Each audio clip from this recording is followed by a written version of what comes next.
When we got married, he wasn't exactly what I wanted, but he had a lot of potential.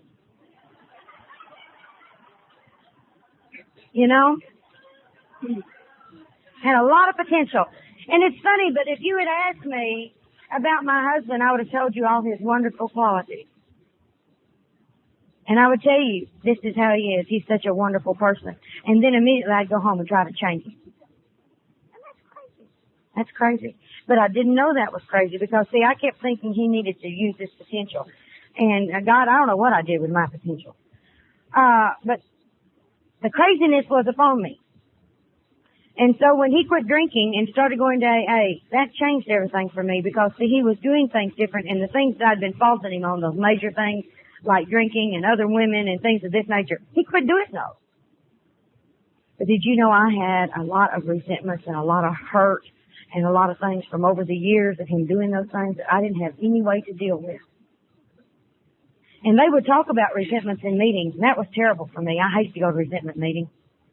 Because talking about resentments brought this crap back up to me again. And I'd go home and I'd hit him. Not for what he had done now, but for something he had done 4 years ago that you reminded me of when you started talking about that stuff. You know? Because I had all that stuff so deep inside me. Well, my life was unmanageable. Now, I didn't know my life was unmanageable. How could my life be unmanageable? My God, I was the one that was working. I was the one keeping the family unit together. I was paying the bills. How could my life be unmanageable? The phone would ring and I would go like that. It never occurred to me that unmanageable, somehow in my mind, I put it together with daily functioning in the financial world or in keeping your house together. And that to me is not where my life was unmanageable. My life was unmanageable on the inside. I could not control my feelings. I had this thing that was running around and I felt like I had a hole in the middle of my gut and the wind was blowing through and I couldn't fill that up no matter what I did. I had fears.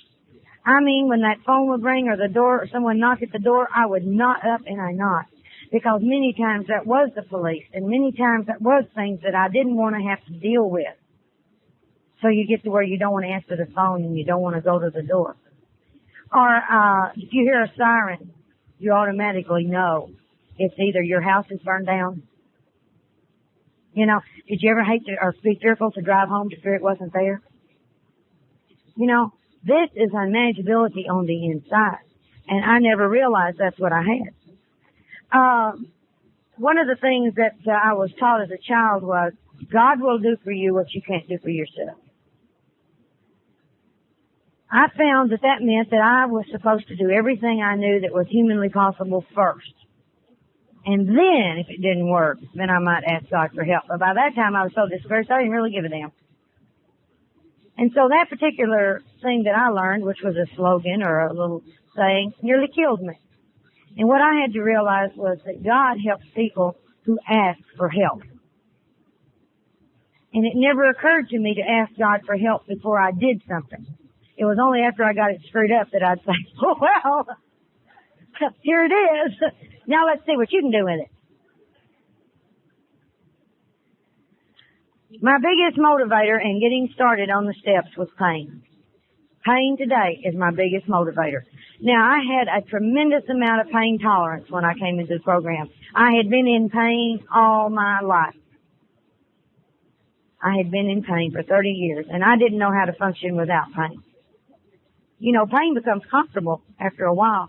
Our sickness becomes comfortable to us because we don't know anything else, and it feels strange not to be operating in the sickness. It definitely feels strange. But once that I admitted that I was powerless, and that meant I had no control of, none whatsoever, that nothing I did would bring about a positive result. That was how I had to get it in my mind, that what I'm doing is not affecting a positive effect on something, that I hadn't got what it takes to do this job, then perhaps I might be powerless. You know, I was powerless over myself. So many times I would say, I'm not going to do that today. The hell I won't. You know, you would go right back to it time and time again because it was automatic. It's like I got up in the morning and I punched the automatic button and I automatically did things. I didn't stop and think about them. I just did them. And you would tell me, well, don't do that. And I'd say, okay, but I couldn't help myself. I'd find myself going back to do that again and again. I didn't like the word powerless because it blew my whole theory of life. Blew my whole theory. But the bottom line was my theory of life wasn't working. And when I could be honest enough with myself to realize that what I was doing wasn't working, it's not really doing what I thought it was doing. So, you know, everybody, I would have a perfect life if you would just let me run the world. If I could get everybody all lined up with their marching orders and if everybody followed the plan, it'd be okay. People don't do that.